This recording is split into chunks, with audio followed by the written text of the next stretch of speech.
La espada de la justicia recaerá sobre sus cabezas y en el brillo de ella deslumbrará el nombre de cada uno de ustedes. Ya es hora que esa balanza de la justicia se equilibre para darle fin a la impunidad que reinó en Colombia durante estos últimos años. Ya es hora de que se les acabe la dicha que tenían al ser amigos del fiscal que supuestamente tenía por obligación investigarlos. Y estamos completamente seguros de que lo que se les viene no podrá ser tapado ni con los 510 kilómetros de concreto que fueron puestos en Odebrecht y la Ruta del Sol 2.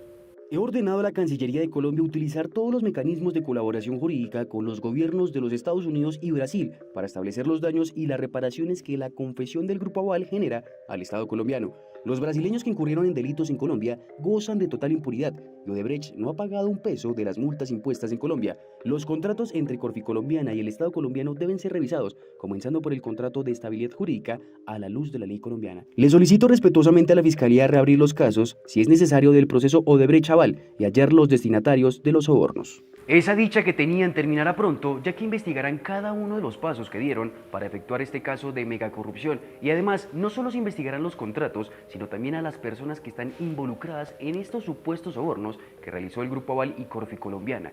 Cabe señalar que el presidente Gustavo Petro denunció que, al parecer, estos personajes involucrados serían personas importantes de partidos políticos con una ideología afín de derecha. En este cuadro ustedes podrán ver dónde se pagó el otro soborno de 3.4 millones de dólares por el Grupo Aval a un funcionario del gobierno Santos. Se trata del pago por un contrato de estabilidad jurídica que redujo el pago de impuestos de renta del 35% a un poco más del 1%. El abogado de esta operación por el Grupo Aval fue el posterior fiscal general de la Nación, Néstor Humberto Martínez, por el cual recibió una comisión de éxito. Solo necesita estudiar qué funcionarios intervienen en el acuerdo de estabilidad jurídica dentro de los gobiernos que expuse con nombres propios en mi debate en el Senado. Cabe señalar que esta imagen ya había sido compartida por el jefe de Estado en el 2018 y en aquella publicación mencionó además que los sobornos iban directamente a altos funcionarios del uribismo, del Partido de la U, de Cambio Radical y del Partido Liberal. Y con eso nos preguntamos, ¿los altos funcionarios de esos partidos que mencionó Gustavo Petro serían estos mismos personajes que en su momento denunció el hoy presidente? Si alguien investiga el caso de Brecht, tendría que ver las siguientes rutas de los subcontratistas. La de Esteban Moreno lleva a Simón Gaviria y a Santos, la de Torreaza lleva a Char y Vargas Lleras, la de Logistic lleva a Santos, la de García lleva a Uribe, Zuluaga y Duque. Ponen preso a Andrade, director de la ANI, porque según la Fiscalía prorrogó el contrato de Uribe y Odebrecht con la transversal Gamarra-Ocaña, pero quien en realidad autorizó esa adición fue el COMPES firmado por el actual fiscal Santos, Vargas Lleras y Simón Gaviria. En este caso de corrupción es importante señalar la participación de Néstor Humberto Martínez antes de ser nombrado como fiscal general. Según denunció Gustavo Petro en su debate de Odebrecht, Néstor habría sido la persona encargada de hacer la propuesta, presentar el contrato y hacerlo a favor de Odebrecht. Es de suma importancia recalcar que Néstor Humberto, antes de ser fiscal, todavía asesoraba jurídicamente a Corficolombiana y a la concesionaria Ruta del Sol, lo cual, según el presidente, dejaba ver una relación incestuosa entre el fiscal general y el Grupo Aval, lo cual impidió un juicio transparente en este caso. Es decir, que el actual fiscal general es el que propone la fórmula para beneficiar el consorcio como abogado del consorcio. ¿Y qué sucede del lado del Estado? Que en el año 2011 el Ministerio de Hacienda le ha negado a la Ruta del Sol, al consorcio, el contrato de estabilidad jurídica. Se lo ha negado, no tiene éxito, ha dicho que no. En ese momento el ministro de Transporte creo que era Cardona, si mal no recuerdo. Pero de acuerdo a las confesiones, sabemos que hay 3 millones de dólares que están puestos a través de contratos ficticios para sobornar y lograr un contrato de estabilidad jurídica. Aquí ya está actuando Otto Bula. Esto ya es una confesión de Otto Bula,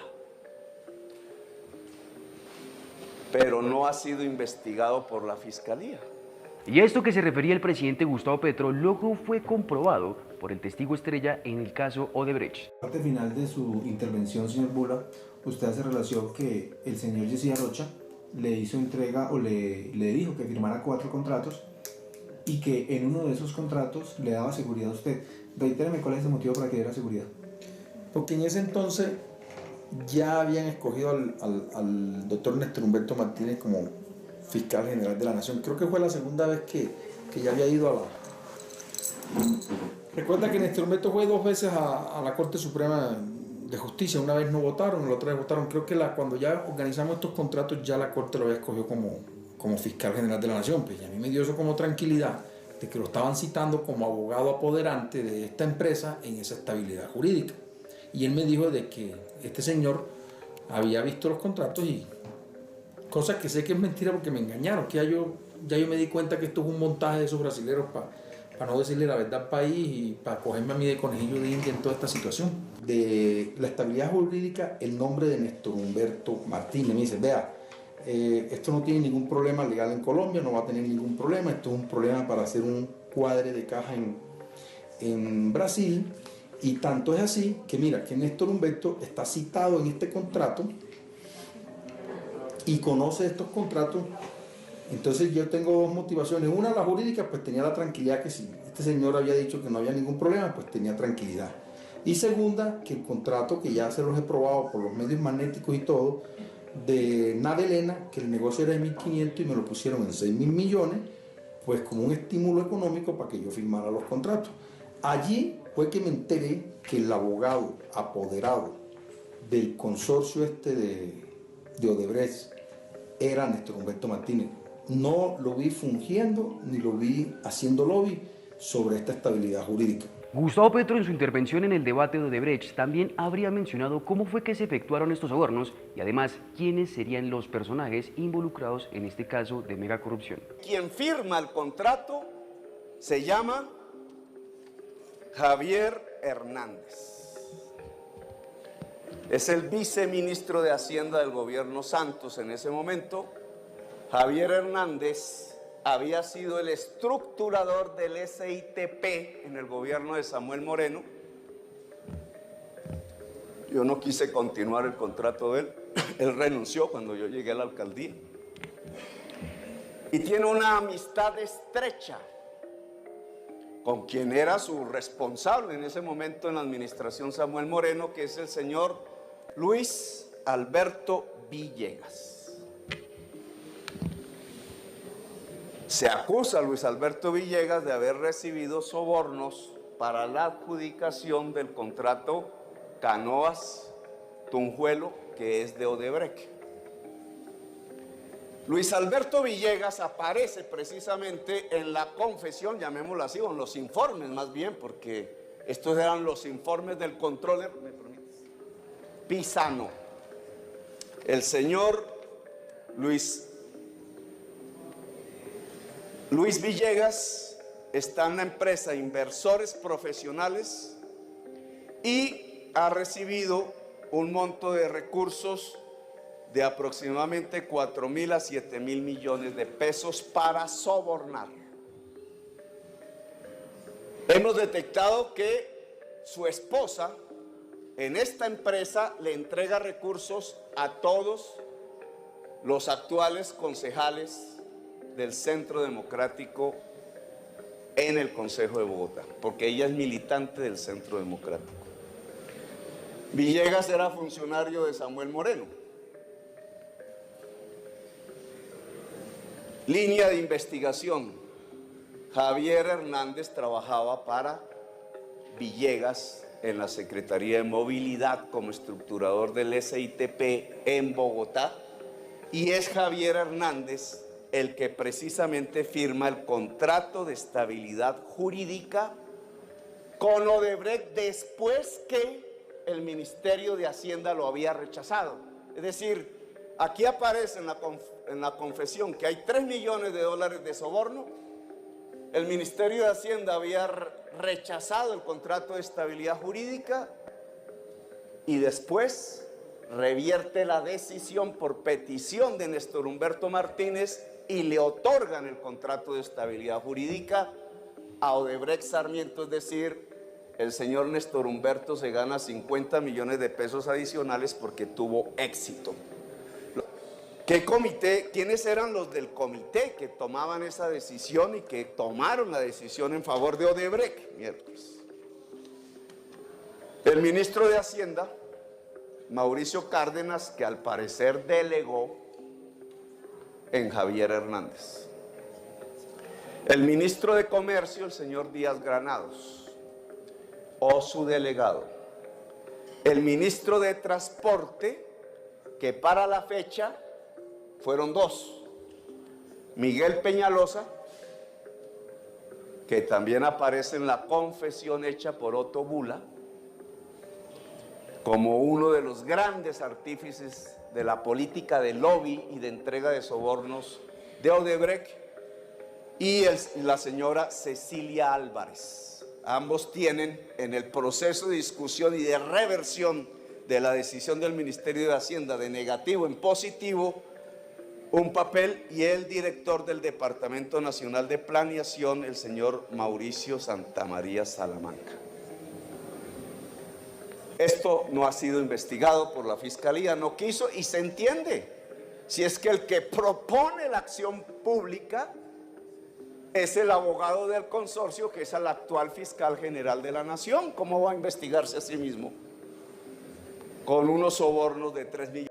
Ahora bien, esto fue dicho por el entonces senador Gustavo Petro a mediados de octubre del 2017 y es hasta este año que se logra confirmar lo dicho por el mandatario. Recordemos que hace un par de días se logró confirmar dichos sobornos a funcionarios públicos y políticos por parte del Grupo Aval gracias a la sanción impuesta por el Departamento de Justicia de los Estados Unidos. Según la orden de la SEC, Corficolombiana y un socio de empresa conjunta ganaron un contrato del gobierno colombiano para un proyecto de infraestructura vial de 328 millas en Colombia. La SEC alega que Corficolombiana, a través de su expresidente y con el socio de la empresa conjunta, sobornó a funcionarios del gobierno de Colombia para obtener una extensión del contrato. Al menos 28 millones en pagos ilícitos se pagaron con el consorcio, aprobación y asistencia del expresidente Corficolombiana. De acuerdo con la orden de la SEC, Corficolombiana causó las violaciones del Grupo Aval y otorgó a Grupo Aval un beneficio financiero de aproximadamente 32 millones de dólares. Los entornos de control laxos son un terreno fértil para las travesuras, como se ilustra aquí, donde los sobornos se financian a través de pagos realizados por facturas que carecían de documentos de respaldo y contratos por servicios vagantes descritos que generalmente se manejan internamente en el lugar de terceros, dijo Charles Chine, jefe de unidad de la SEC. Si bien es cierto que el documento de los Estados Unidos menciona al expresidente de Corficolombiana, el hoy condenado José Melo desmiente a través de una carta su participación en este entramado de corrupción y además en ella alega que lo que se firmó entre el Estado americano y el Grupo Aval simplemente afectaría su defensa. Y de ser cierto esto, que no tuvo ninguna participación en el entramado de corrupción, pondría más nombres sobre la mesa. Al respecto, rechazo de manera categórica, por contrarias a la verdad, las conclusiones a las que pudiera llegarse en materia de la violación de normas legales de los Estados Unidos si dichas conclusiones se basan en la conducta de José Elías Melo Acosta como presidente de Corficolombiana en los hechos enumerados en los mencionados acuerdos. Lo anterior por cuanto yo, como presidente de Corficolombiana, nunca conocí o probé ningún acuerdo de soborno que haya convenido ejecutivos de Odebrecht con funcionarios públicos colombianos para la aprobación de la adición del proyecto Caña Gamarra dentro del contrato de concesión de la Ruta del Sol Tramo 2, y tampoco participé de ninguna manera en la ejecución de dichos acuerdos ilegales o facilitando mediante mi influencia su ocultamiento. En este orden de ideas manifiesto que de ninguna manera participé en los sobornos pagados a funcionarios del gobierno de Colombia por el proyecto Ruta del Sol 2 por 28 millones de dólares entre 2014 y 2016, a que alude el punto 15 del documento de la SEC. Esta conclusión, en caso de referirse a José Elías Melo Acosta, no solamente no está aprobada en ninguna de las acusaciones procesales ocurridas durante estos años en Colombia alrededor del proyecto Ruta del Sol, sino que entra en contradicción con numerosas pruebas aportadas en dichosos procesos, donde se comprobó que los pagos irregulares detectados desde 2014 corresponden a la responsabilidad exclusiva de los funcionarios de Odebrecht. Además, allí también se demostró el conocimiento, responsabilidad y autonomía de gestión que personas vinculadas con Grupo Aval y Corficolombiana, destinadas de José Elías Melo Acosta, tenían de manera directa e independiente respecto de las decisiones financieras, operativas y contables, tanto de la concesionaria Ruta del Sol 2 como del consorcio constructor Consol, en las cuales, obviamente, José Elías Melo Acosta nunca intervino. Adicionalmente, como las conclusiones de la SEC aluden específicamente a sobornos concedidos en la forma de contribuciones ilícitas a la campaña política, manifiesto que jamás he tenido que ver con la gestión de esta clase de apoyos a partidos o candidatos. La única prueba en mi contra dentro de los procesos adelantados en el país ha sido el falso testimonio de Luis Bueno, funcionario de Odebrecht, quien manifestó haber puesto en el conocimiento el soborno que le pagó esa empresa a Gabriel Ignacio García Morales en 2010, como fundamento en el cual he sido injustamente privado de la libertad ya varios años. Por último, debo poner de presente que los acuerdos alcanzados por Grupo Aval o Corfi Colombiana implican decisiones que, sin ser fallos judiciales, adoptan esa apariencia con la cual afectan gravemente mi derecho de defensa dentro de los procesos que todavía se encuentran en curso en Colombia. ¿Y usted qué cree? ¿Se acabará la impunidad en Colombia con este caso? ¿Luis Carlos Sarmiento Angulo tendrá que responder ante la justicia? Los leemos en los comentarios y recuerden, somos el Tercer Canal, la voz de los que no tienen voz.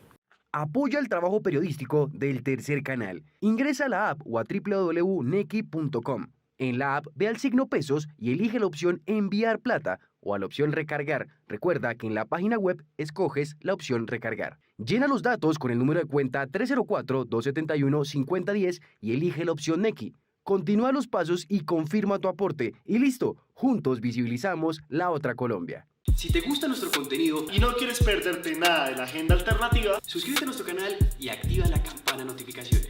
Recuerda darle like a este video y por supuesto compartirlo con tus familiares, amigos y conocidos. Así juntos visibilizamos la Colombia profunda. Recuerda, somos el Tercer Canal, la voz de los que no tienen voz.